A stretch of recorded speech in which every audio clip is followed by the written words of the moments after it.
Hi, it's Jen from Shabby Fabrics with the On Wander Lane wall hanging, the supplemental videos that I talked about when you signed up for our club. And if maybe you're just now finding this video, maybe on Facebook or on YouTube, and you're like, I don't know what you're talking about.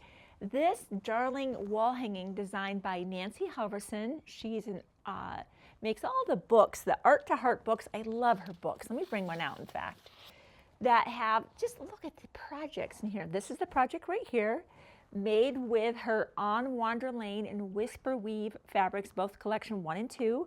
She's a designer for Benertex, and I've known Nancy for decades now, and she just keeps churning out the beautiful fabrics, the darling projects, and she has graciously allowed us to be able to offer the center here, prefused laser cut, and be able to do some, just some inspirational, educational videos to show you how do these blocks go together. We'll be skipping measurements. We want to make sure we're protecting Nancy's hard work, her intellectual property of the specific measurements. These are more techniques, sewing techniques, pressing techniques, things that are going to help you get the blocks to the size they need to be, so when you're sewing them into the wall hanging, everything's coming out just as expected. So we're going to be here for a while. We're going to be really unpacking this whole thing. This is the first one of a series of 12. So we'll be taking some extra time today because we're going to be talking about how do we use these laser shapes that we love, the convenience of that. How do we use that in conjunction with her layout diagram, the Applique mat, the light box to pre-assemble? You've heard me maybe talk about that. So we'll be talking about that. And then also, of course, how we're going to be sewing the blocks together. There's an X, an O, and a heart. We'll be going over that today. Touching briefly on our borders. Binding, we've recorded a series of videos on binding, lots of different techniques. You'll be able to pick your favorite. There's a hanging sleeve on the back. Notice how this is hanging from this darling display. That's made by Ackfelt.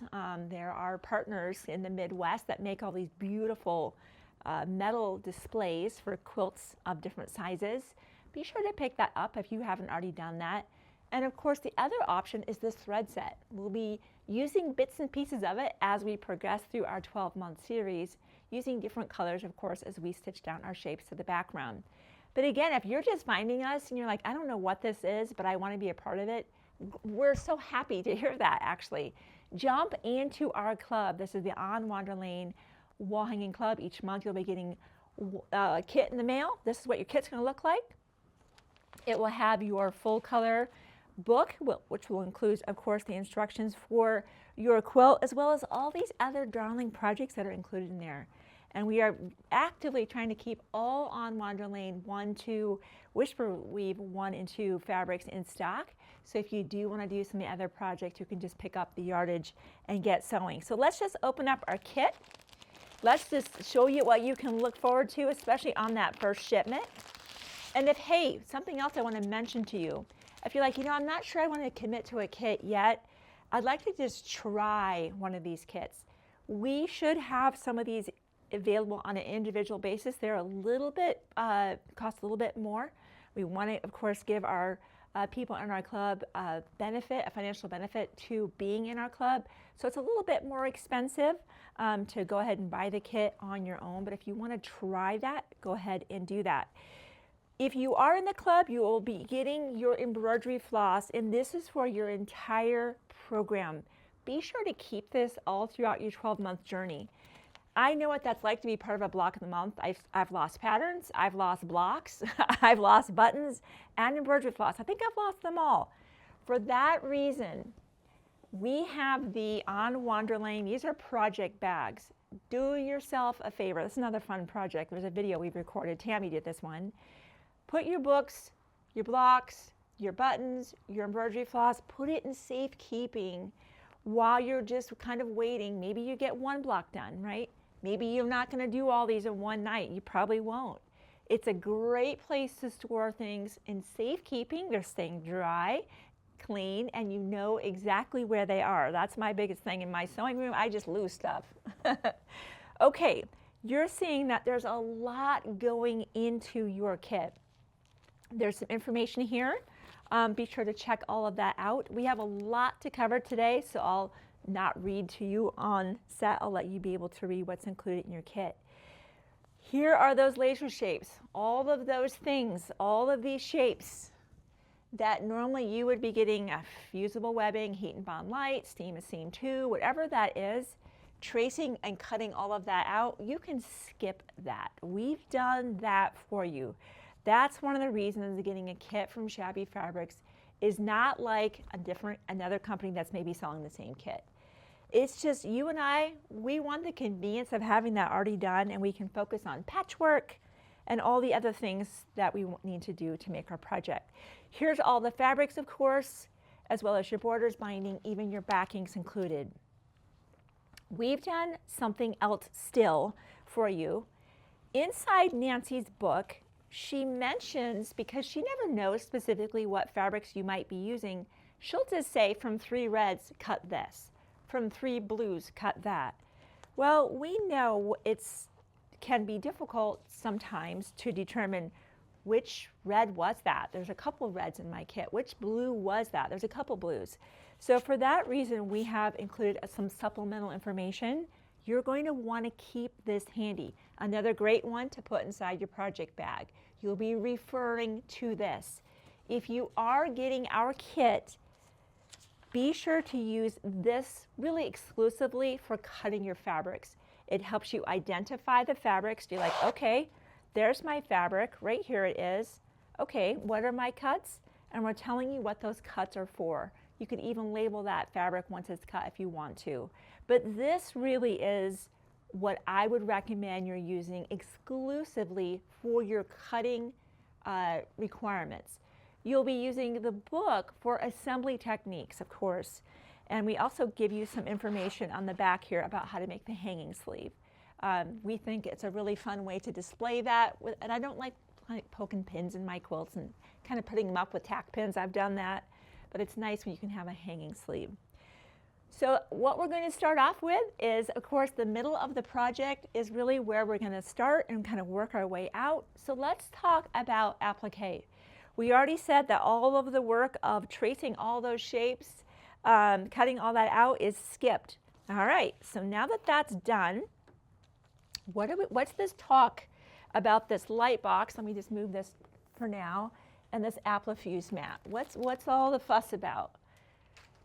Being able to pre-assemble shapes before you move them onto the background is fantastic. Back in the day when I fell in love with applique, and before these things really kind of existed, at least they weren't in my budget at the time, even if they did exist, I was just bringing things onto the background one by one visually, kind of hoping it was all going to work out. And it was in the ballpark. A lot of times I was a little disappointed. Before we even bring things onto the background, Nancy loves to put different fabrics together in the background. Sometimes a quilt block is set on a single piece of fabric in the background. Nancy, as I said, loves to piece that together. Let me just show you what I'm talking about. We have our piece A, right? That's at the very top. That's the light blue sky. And piece B and C, so right side together. Of course, because you're dealing with precise piecing, let me just have another detour here. Precise piecing, which is what absolutely this in particular, but even just a little bit of piecing in the background, you know what that drill looks like. Where is my fresh blade in the rotary cutter? I used a dull blade 2 nights ago, and boy, I knew at the moment I touched that blade. I was like, why am I having to push so hard? What am I doing? Change it out. Good. It was a good night. All my blocks came out the right size. I was very happy.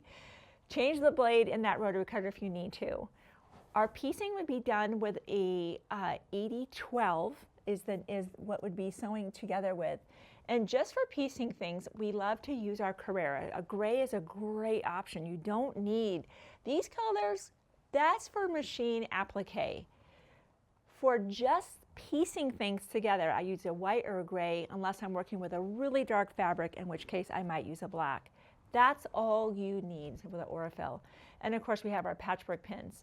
Get that fabric pressed out nice and flat. Cut your pieces right side together. We're doing our patchwork here. Just a little bit of piecing. I have 2 aids on my machine these days. They are my diagonal seam tape, which I have lining up. So I get lined up going right into my presser foot, and then my seam guide. And when we've done videos on these are great tools to help you stay true to the 1/4 inch or even scant quarter if you are inclined to do that. Sew with your 1/4 inch seam allowance, and you're going to press and then sew the top to that. And that's what that looks like. I'm going to try to remember to keep turning my blocks over so that you can see. Some books, and I think this one may be the same way, they just say press, but if you're a new quilter, you might not know really what direction to press in. So I'll try to keep turning the blocks over as we progress through the project so that you can get some ideas of how to press. All right, once you have your background pieced and ready to go, just set it aside for now, and that's when we begin to use our Applique mat, our light box, and we have our layout diagram. Let me just lay that out. Get our shapes going here. This is what you can expect. Can you imagine just tracing? Well, I'm sure you can imagine because we've all done it. Tracing and trying to cut that all out in all of these shapes. You know, when I first was doing the tracing and the cutting, I don't know, the first 10 shapes, it was fun. And then shape 20 came along, you're like, this is taking a long time. Shape 40, you get the idea. I just wanted to get it done. And I found myself hurrying and my accuracy started to decline because I just wanted that step over so I could move on to the fun stuff. So as we move our shapes away, let me just push those up there. Let's look at our diagram. This is included inside your book. In the beginning, Nancy had them kind of printed as patterns, and now they're like a small book. So if you hear me using the word pattern and book interchangeably, same thing. It's the instructions of how to make the project, including the diagrams. So as we look at our project here, the one that we're working on, of course, is this one right here. You could cut your pattern apart. However, on the back side, let's just take a look at that. There are other things. So just be mindful if you do decide to cut that apart, what you're cutting into. So you might want to not cut that apart. As we look at this, it's important for you to try to understand what piece would lie behind another. So as we can see here, you can see that the stems and the leaves are going to certainly lay behind the basket, and that the heart would lie on top of that. It's very important that you kind of get that visual juxtaposition, that layering sequence. And of course, you could be referring to the cover of your book to make that determination. Once you've made that, let me bring the heat up to a medium. You're really kind of assembling different sections. This is a great example. There's no reason for me to move on to piece the house right now because the house and this topiary don't even touch. Make this a unit you assemble by itself and merge together. So as that's heating up, let's actually do that. Let me bring this up to a medium.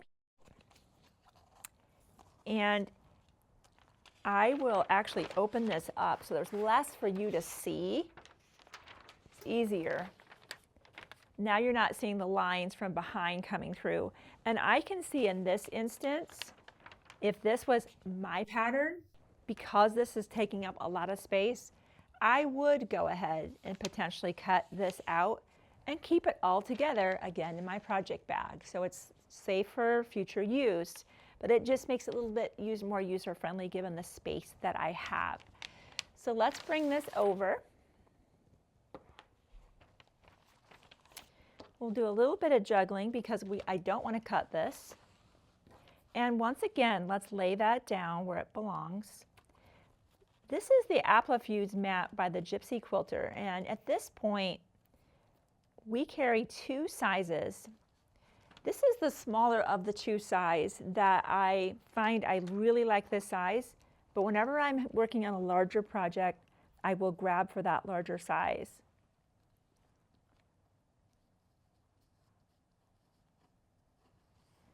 I'm going to press down.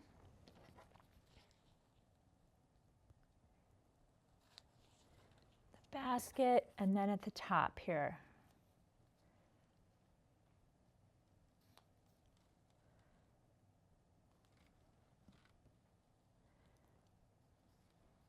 Okay. Now, I'm going to take this.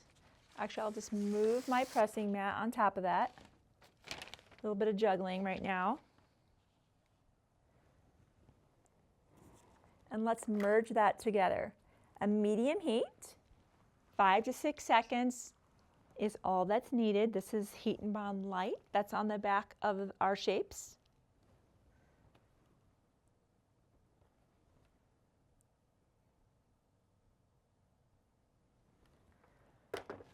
Now, while that's cooling, one thing we could work on as we look at our project, I really kind of see 3 elements: the topiary, the house, and then I see this, really the mailbox and the bunny as a separate unit. So now while that's cooling, now once again, we're going, okay, where's our photo? Let's look at our photo of our project, right? Let's bring that back out. It looks like that post is likely to be in the back. You get the idea that I first kind of understand the arrangement. Once I'm sure that's correct, and it's easier to see this without the Applique mat covering that up. Once I'm sure of that, sometimes I'll go build the site picture off to the side. This is one of the reasons I really love when I can have a numbered diagram, because I'm not having to kind of figure that out on my own. But there aren't too many shapes here. I think we can easily do that. The next thing would probably be our mailbox, right? You get the idea that you're trying to determine that arrangement of what's coming up next. Once you have that determined, move the shapes off to the side. Let's just kind of pretend that we've got that all figured out, and the bunny and everything else. And then we're going to lay that back down, start bringing the pieces down, repeat the process, iron together. Come back, we do our house, our windows, our door, our chimney, merge that all together. All right, once that's all done, let me show you the magic here. This never gets old for me. I love showing off the technology that's here. That now that's a completed unit. That's not, well, 4 shapes anymore. It's now 1 merged together. So when we get ready and all of our shapes are done, assuming we've done our mailbox and our house, one of the very first things that we have is our ground. And so that shape here, I'm going to peel that back, is sewn right into the seam allowance. I love that. In Nancy's diagram, this is from here to here, 12 inches. But we know that we cut our background to 12.5. That's why when we bring our piece over here, you're seeing, I don't know if you can see this here, this piece of fabric is over by about 1/4 inch this way, 1/4 inch that way, and up here. But down at the bottom here, we're going to get everything lined up. On goes our piece here. Here's the great thing. This is applique. We're not building a rocket. If your topiary is off to the left or right 1/2 inch or different than mine, that's called artistry. We're not going to worry about that. We're having fun. We just want to make sure that whatever applique you lay down, you recognize that we're going to lose 1/4 inch all the way around this as we sew things on. So just be mindful of that, especially if you're new to applique or fairly new quilter. You're going to lose 1/4 inch as we sew everything together. All right, put that down. We take that over, iron that to the background. We would have our house done. We would have our mailbox and our bunny done, and we would iron everything down. That's when you go use the beautiful thread set, stitch of your choice. Let's zoom in real quick. We're going to show you what we did, and it was nothing fancy, right? We're choosing the fabrics or the thread that coordinates closest, and we just do a close-in straight stitch, really almost 1/16 inch around the edge, If you are super comfortable doing machine applique and you want to put in fancy stitches, do it. Make it your own. Just really put your personality into it. Once that's done, and of course now you've machine appliqued everything down, that's ready to go put in the project bag because we got to get busy now with doing our patchwork. So I'm going to clean up everything that I have here and let's get ready to do some patchwork and some precise piecing. As we move into the patchwork portion of our wall hanging, there's actually just a little bit of patchwork on the bottom of our applique block, and it's easiest to do some strip piecing. So patchwork means full heat on the iron. I've got the patchwork pins, the fresh needle, fresh blade, all that's done.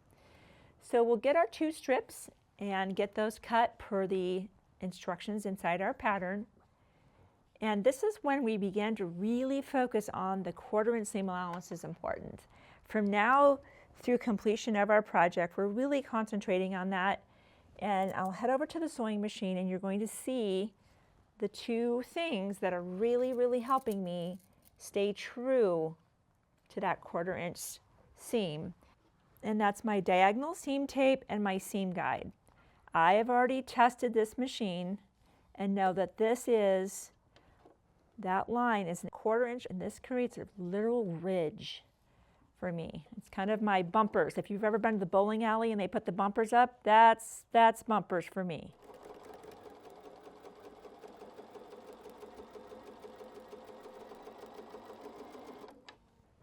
Now we'll press to the side. I don't recommend pressing open whenever you want to have interlocking seams.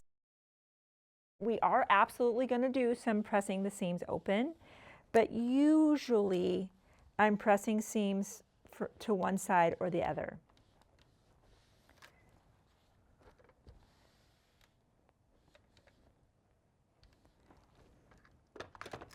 Once that's done, let's clean up that edge. Right whenever there's strip piecing, the edges aren't necessarily perfect. Just using a smaller ruler to get that cleaned up. And then turn to the other side, and here we go.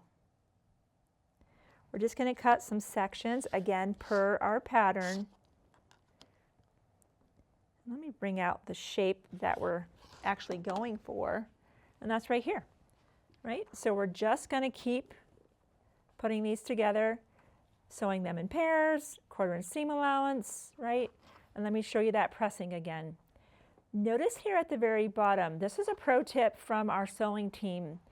I've had this happen where there's not a lot of distance here to put thread in there. You might want to shorten your stitch length just a touch. That's something to think about. But they have found it to be very helpful to run a basting stitch about 1/8 of an inch. It just kind of locks those seams in so that when you get ready to, we're going to sew this to the bottom. I'm going to actually leave those toward the bottom portion because I know here, as I'm pinning, we're going to pin in the corner. And we're going to pin in that corner. When I was a beginner quilter, I just pinned left to right, and however it ended at the end is how it ended. And you can imagine my quilt blocks were a little bit wonky, as they say. Now I go, all right, I have to make this fit that. Pin that first, then make everything else fit. Pressing, that's a whole other thing. I did not understand the importance of pressing and the importance of which side do I sew from. Why would I choose one over the other? Let's look at that. I'm going to get this pinned.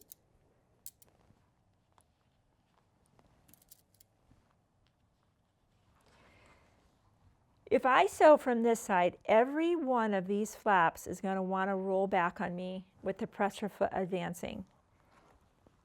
What I should have done is pinned on this side because those flaps are now going down, and that's exactly what I would do. Simply switch that over, pin on this side, Sometimes I see it in advance and I know, okay, flip it over and sew from this side. And other times I go, why would I sew from this and have every single one of these seams wanting to roll back? Here, they're just going to already be going down. You get the idea. So 1/4 of an inch, and absolutely seam will be pressing toward this because you have all of these seams here. Once that's done, put that aside or put that in your project bag, even better. So our first block we'll be focusing on is our heart block. Let's take a look at that. Really, you can see it's this side and really that side, different fabrics of course, but really the same technique. What's different is that inside the book just says press. And if you're a new quilter, you're like, where? Which direction do I press to? So right away, I want to flip this over and show you how Tammy pressed this block so that she got as many interlocking seams as possible. That is always a goal. Interlocking seams give us precision. They give us that one block going, or one seam going this way, the other going this way, and it helps us line up those points. That is a key to a successful block. So let's just break this down so I can show you the sections that we're going to make. There's the upper portion, there's the middle portion, and there's the bottom, right? We're just going to break this down. So let's start at the top. You put this off to the side so you can keep looking at it so you know where we're headed. And we're going to start with the top and we'll work our way down. These are the pieces for our block. Again, that very close adherence to accurate cutting, the sizing, the pressing, all of that. Everything really starts with, true confession, most of my quilt block errors either were sewing larger than 1/4 inch seam allowance or I cut just under the size I needed for whatever reason and the block came out small and it was on me. So the first thing we'll do, let's just focus on this so you know what we're looking at. We start off with our rectangle. So we have our fabrics. We'll try, we have a lot of distance to cover, so I'm going to try to not lose anybody, but I also don't want to drag this out too long because we have 2 other blocks to cover. So we started off with our rectangle. We have our square with a straight edge and our marking pen. Of course, we're drawing a line and sewing and laying that on that corner and stitching on that corner. Okay. And as we press to the outside, that's how we're getting that. And we did the same thing here. You get the idea. Draw the line, stitch, stitch. That's how we, and then press to the outside, right? That's how we get here. Same thing here. We're just using a different fabric. Same story, draw the line, sew, sew, flip. But here, when they say press, this is the part I want to point out to you. On this one here, we press to the outside, very natural. On this here, we pressed inward, not so natural and not instinctive. Let me go over that with you. So here, we had sewn on to the line. Knowing that we're going to trim this away out here, our dashed line on our ruler, we lay that right on our stitch line. Here, we would just press to the outside, but because we want this pressed inward, you simply roll that to the inside and press. And I think it's easier to do from the back. Let me scoot that over so you're seeing that.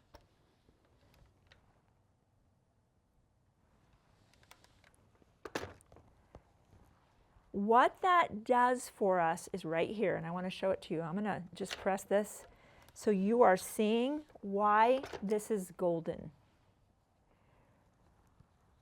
Because this unit was pressed to the inside and that was pressed to the out, and those could have been reversed. That's not significant that it has to be this one pressing inward.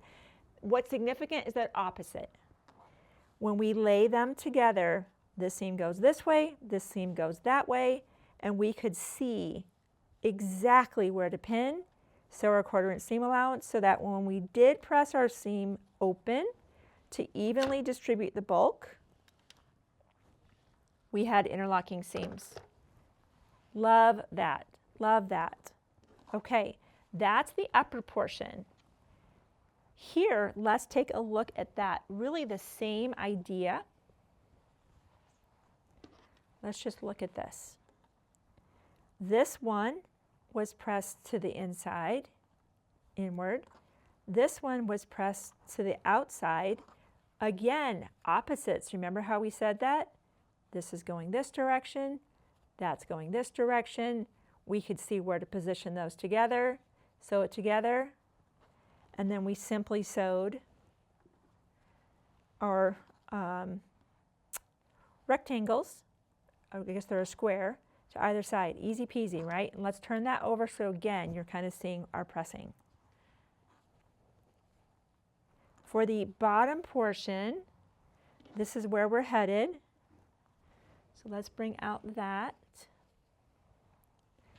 Again, let's look at that. Left side happened to be pressed away from the center. Right side pressed toward the center. Right? So that would be this. We sewed this together. Let's just look at this one. Let's do this one together. Our natural instinct is to press out, and there's nothing wrong with doing that. However, we want to press, and I'm gonna actually trim it away. Let me trim that away. You have to get rid of the bulk first, and then, in order to mimic this, right, I need to press toward the middle. Let's do that.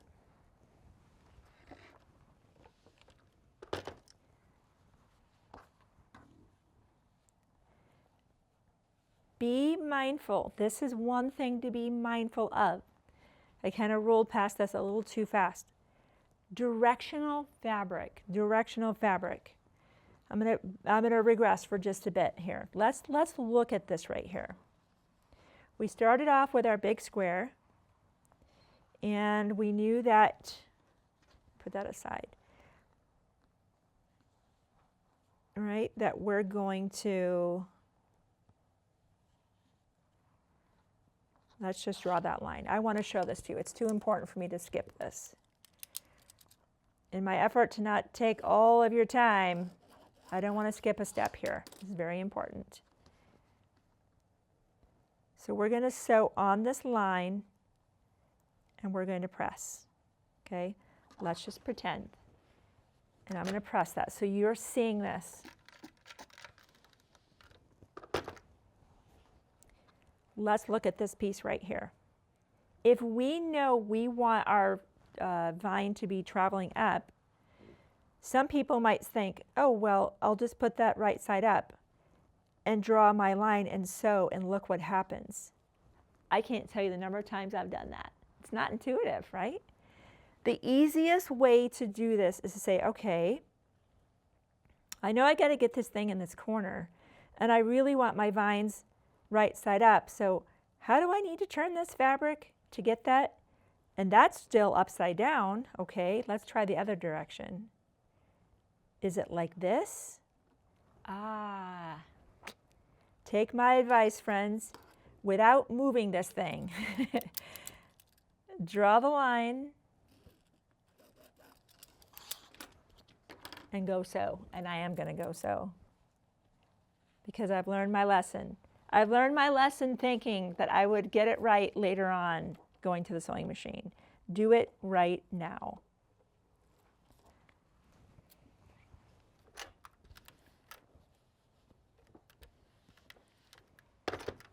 There we go, right? That was not an intuitive thing. So if you end up doing it sideways, give yourself some mercy. But that's why we also check. We press and we look and check. Is that what we're looking for? Is that what we were hoping to see? If not, grab that seam ripper, right? Best $5 you've ever spent on any sewing notion. Same thing with this fabric in your kit. This is also directional. Be intentional. Do you want to have the long kind of almost rectangle this way, or do you want it this way? It doesn't matter. Just be consistent. So now we're ready to sew it together. Of course, we want to make sure We are starting with the center and pinning. I recommend you pin from this side. As an early quilter, I pinned out here. That meant every time as I was sewing, I had to stop and remove a pin, stop and remove a pin. The best reason for pinning on this side is those pins, keep them a 1/4 inch away, at least a 1/4 inch away from the seam allowance, is you can leave them in. You're not removing them, you're holding the project stable while you're sewing it together. Again, was a big step in increasing my accuracy. Points were coming out because things weren't slipping off ever so slightly as I removed the pin before I got to the tender part, was why I pinned in the first place. So that was kind of a definitely something that has improved. A 1/4 inch seam, and we're going to be pressing as shown on the back. And you're doing the same thing with the upper portion, right? Where you're lining up the center, the corners, a 1/4 inch seam allowance, and again press. That's how we make our Valentine heart block. Let's move on to our next 2 blocks as we continue putting together our On Wonder Lane February wall hanging. For our next block, the X block, easy peasy. Starting off with squares, snowballing those corners as we call it. But notice the stripes. Again, we're dealing with some directional fabric, so we want to be intentional. And when I look at a quilt that has stripes, plaids, I'm always looking for them to track as true as possible. That is something that's very important to me. So let's talk about that. When fabric is printed, at times it's just kind of goes off a little bit, and we have to be very intentional about how we're cutting it. So out of our gray stripe, we do need to get some 3.5 inch squares here. I want to first square up my fabric and then begin cutting. So I'm just going to grab a stripe here. My fabric is pressed out. And I'm just going to begin to establish what is true, right? I don't have this veering off that I'm having here. And now I will use my tool. And this is where a spinning mat is just your best friend. You could cut them both at the same time, but knowing I just wouldn't. It's only 2. And let's cut around that. Is a spinning mat, you know, and have to? No. But do I make a lot safer cuts? That's a yes, every time. And every time that we can just turn around our fabric and not lift it, I have less fraying, and again, more accuracy. And again, we'd come back and we'd do the same thing to get our second one, because we're going to need 2. All right, you get the idea. A great tool to have, spinning mats. Anytime you're buying a square up tool, could be the Flying Geese, it could be a squaring up. This is an amazing mat. This is fairly new from Creative Grid. I love that it's not moving on my table, and I also love the bigger footprint. This is 14 inches, so if you're working on 12.5 inch blocks that are slightly oversized to say 13, you still have the real estate to do that. If you're buying a spinning mat that's 12 or 12.5 inch, you don't. You are at the max of that limit of that mat. So I think this is the sweet spot, and I love that it is not moving across our table. It's not slippery. There's a grip on the bottom. Again, just another Creative Grid amazing product. All right, we have our fabric, and we have a bunch of our cute little snowball fabric. And just like we did before, we're drawing lines. This is, you're gonna be like, I think we just did this. We did some of this. And let me flip that block over, because of course, what is our goal? We want points to come together. How do we achieve it? Interlocking seams whenever possible. We're looking for these points to come together. When everything is pressed to the outside, that's a lot of seams that are kind of riding up on each other, and they make it difficult to be accurate. For that reason, let's flip this over, and you can see that once again, on one side of this bottom half, we press to the middle, and the opposite side we press to the outside. Same thing here. And you could just follow this convention. If this is going to be, if you're going to be following along from home, Let's just look at this, get our stripes all correct. We would put this right up here, this one down here. Sew on the line, press, trim and press toward our stripe. Do the same thing down here with your light gray.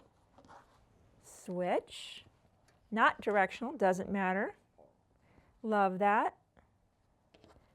Here and here, sew on the line, press to the outside, just like we did here. Once you have that,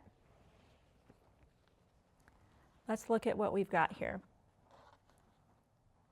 What that has done for us is, as we put them together, seam allowance moving this direction, seam allowance moving this direction, we have a lock right there. I'm going to go sew this. I want you to see this. And I'll flip that over so you can see, again, see our pressing instructions. Look how that comes out beautifully. Why? The interlocking seams. The more seams that I have had stacking on top of each other without interlocking seams, the more my blocks have been off with the points. This has come into clear focus to me that when a pattern doesn't give you specific pressing instructions, or maybe it does, and it leads you away from interlocking seams, that's a red flag. That's where you're going to use your quilting experience to say, I think there's a better way to press that, and be confident in doing that. And you can see the results are absolutely worth it. Of course, you're doing the same thing on the bottom half, sewing them together, no big surprise there, right? Starting with lining up those centers, pin, pin, pin, quarter-inch seam allowance, press, open. All right, we're moving right on to our letter O. Again, a lot of drawing the lines, and let's flip, but let's go ahead and go through that. And we will be done with our blocks here shortly and moving on to our assembly, borders, hanging sleeve, and a little bit of binding. The O block, I think this one's my favorite. Why? Because of the fussy cut center. I love this. This is one of my favorite fabrics in the collection, and you're getting a nice piece because you can see that the O's each have a fussy cut center, and that's you. You get to decide what you want to do. So we'll grab out that 3.5-inch ruler. Again, it's going to play a lot of roles here, and we pre-drew one. We could draw another one. Maybe you like this one up here. Just before you start cutting, make sure you do have 4. I've done that before. I got all excited and then realized just where I did my kind of cutting. I left myself short by 1, so it's worth drawing that out. Maybe you want to have this one in here, darling. And that's why I love to use my friction pen. Keep in mind, there's a quarter-inch seam allowance. Let's look at the ruler real quick. See that dashed line? That's letting you know that everything from the dashed line out is in the seam allowance. Keep that in mind. So if you want to see the owl, don't put the owl there. Scoot that up so that when it's in the seam allowance is taken into account, you're good. You can draw that in. Draw your others in. And if you're like, oh, that didn't work out, I don't think I like that, simply iron the lines away. But we do like what we're seeing, right? We do like that spot right here. And I would go in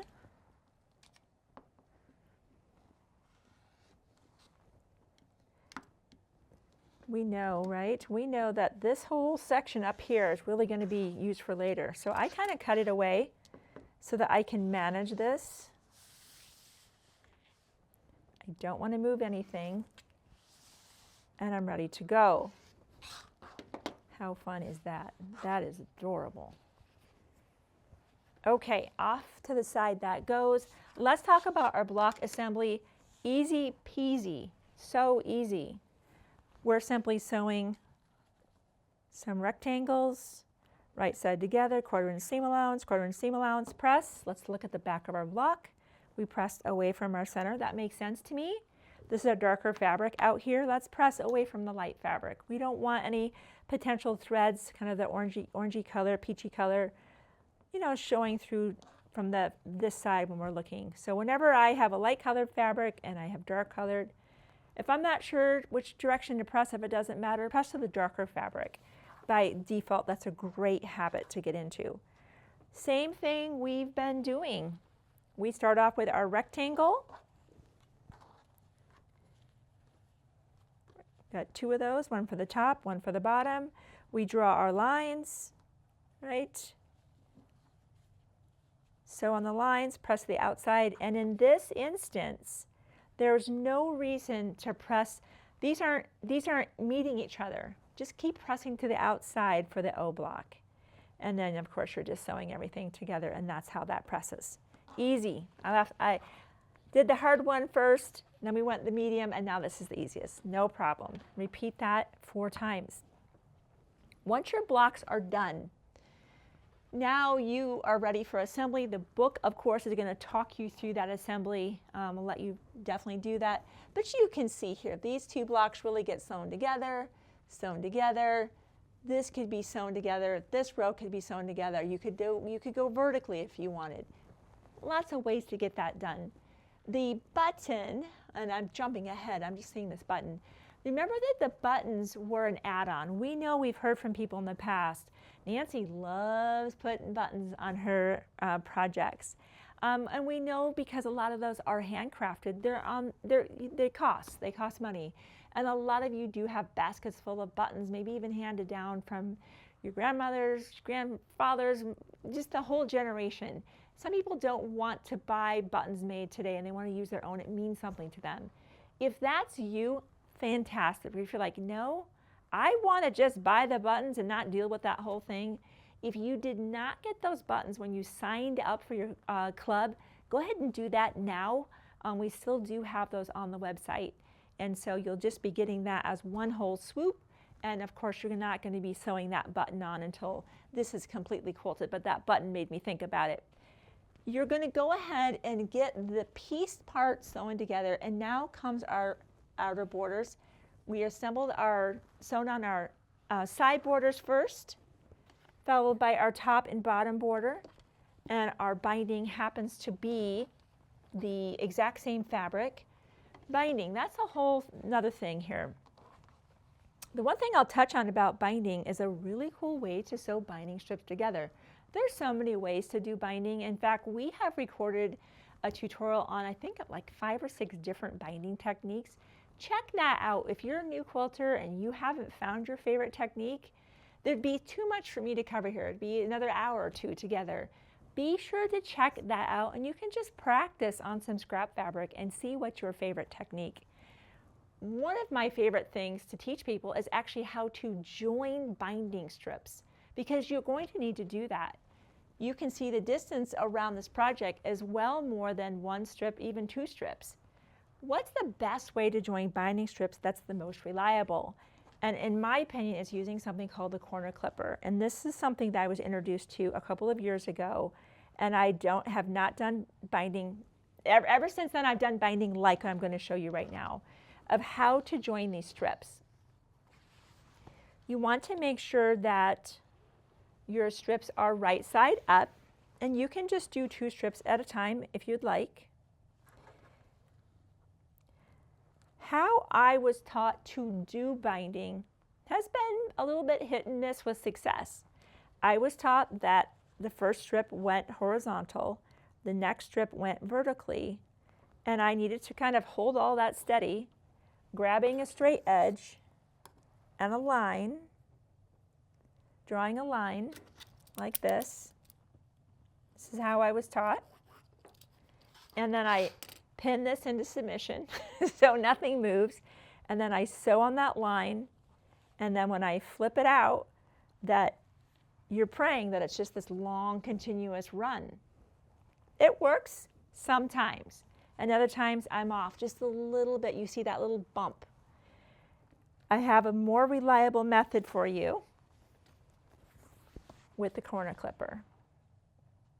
Amazing. The strips need to all be right side up when you get ready to do this.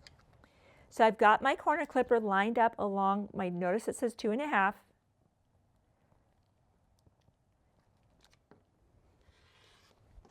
Now, there's a notch down here. I'm going to slide this up that notch is going to be our best friend right now. We're going to trim that little piece because when I flip this around,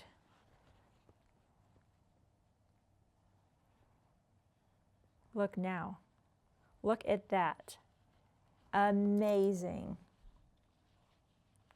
Amazing. Let me go sew this. I want you to see this. So you can see from the front, you probably cannot see where one strip begins and the other ends. And some of my other ones, you go kind of a little bit of a jog. It's a great technique. So if you don't have the corner clipper, it might be one you want to add to that. Of course, with binding, you're going to fold this in half, lengthwise, all the way down. And again, you can be watching those video tutorials, decide what's your favorite technique if you don't already have one. The book says cutting your border, or excuse me, binding strips to 2 inches. We like 2.5. Just know you have plenty of fabric in your kit to cut 2.5-inch borders. I kind of jumped ahead just a little bit talking about binding, but of course, we're not at the binding stage yet. We'd be sewing all of our blocks together. Our borders are on. You're getting your quilt quilted. And even before you've sewn the binding on, let's talk about our hanging sleeve. We really think it's a great option. It is not included in the book, so be sure to refer to your extra information that tells you how to create a hanging sleeve if you'd like to hang from the hanging sleeve as we did. So we have our hanging sleeve, which is the same fabric you're using for your borders and your binding in this project. And we have a nice long strip here. So we have just a little note here that we're going to press 1/4 inch all the way up on the long side. This is called a hot ruler. Again, not a necessity, but a lovely thing to have. If you're wanting to be very precise about that fold up on the edge versus kind of like winging it, which is how I certainly have done it in the past.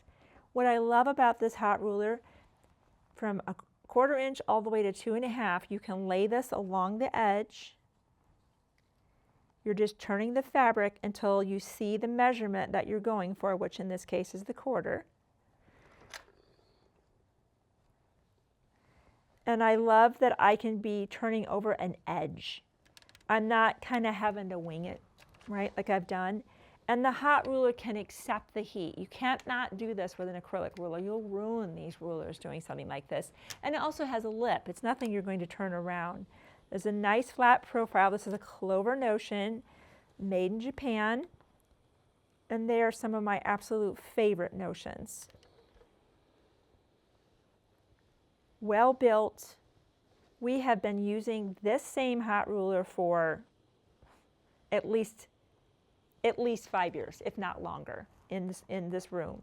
You cannot hurt this thing with the amount of heat, and my heat is at max. You get the idea. All right, continue all the way down until you have 1/4 inch pressed, and then on the ends, you'll be using the 1/2 inch. We bring it back, bring the edges up to the 1/2, press both ends, and we just ran with our red thread from our set about 1/8 inch all the way along the edge. So let me just show you from one of the months coming up what this looks like. So this is the back, sneak peek, Christmas. So pretend that the binding is not sewn on yet. This is the hanging sleeve here. So let's pretend the binding is off, and this is the edge of our quilt sandwich. We have our top, our batting, our backing, our quilt has been quilted. With the right side up, this is the raw edge, and this is the edge that we tucked under with our hot ruler. This binding would not be here yet. You're just going to center this from left to right, right at that edge, right at that edge. You could absolutely sew that on with a basting stitch. I would do that and get that secured at that point. It's going to be really, frankly, re-sewn down later on when you attach the binding, and you can see the binding is going to roll over on top of that. And as you secure the binding from the front, it's going to catch that. That's why when you sew this on at the top, it really doesn't need to be anything more than a basting stitch. And I would make it definitely 1/8 of an inch in there to kind of hold that in place. Once that's done, your binding has been rolled over to the edge and you've secured it. Your instructions will guide you to basically kind of scooting up and measuring so that the bottom is brought up so that there's a gap here, right? We can't have this lying on the back or the rod won't fit in. Once this is sewn on, and I'll just kind of mimic that with a pin.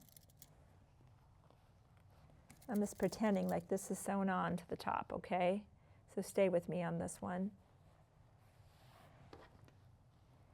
In order to have that rod fit, we know we need to create a little bit of a tunnel. And your instructions will guide you through marking a line. And now you're whip stitching this closed, right, by hand to create that tunnel that'll be able for the rod to go through to display your project. You can do that. You could do that even before you secure your binding or after. That part doesn't really matter, but the most important thing is that you need to have that hanging sleeve on before the binding rolls over to the back, because you need access to the top of the quilt, and of course you want that raw edge to be secured beneath that binding. So that's how you go ahead and complete the hanging sleeve. And again, binding, if that's like, I don't know about binding, be sure to check out our video. You are all stars to hang in there with me today as we really unpack the On Wander Lane Wall Hanging Club. As we continue through our journey next month, we'll just be focusing on any nuances around that specific month, really those blocks that are pertinent to that block, and any special techniques or rulers, I'll certainly be bringing those your way. I'm so happy you're in the club. Hey, if you have a friend that doesn't know anything about Shabby, or maybe they're not even part of this club yet, let them know. To me, when I get to sit down with my sewing friends and my quilting friends, those are my best days. I'll see you next month as we continue with our On Wander Lane Wall Hanging Club.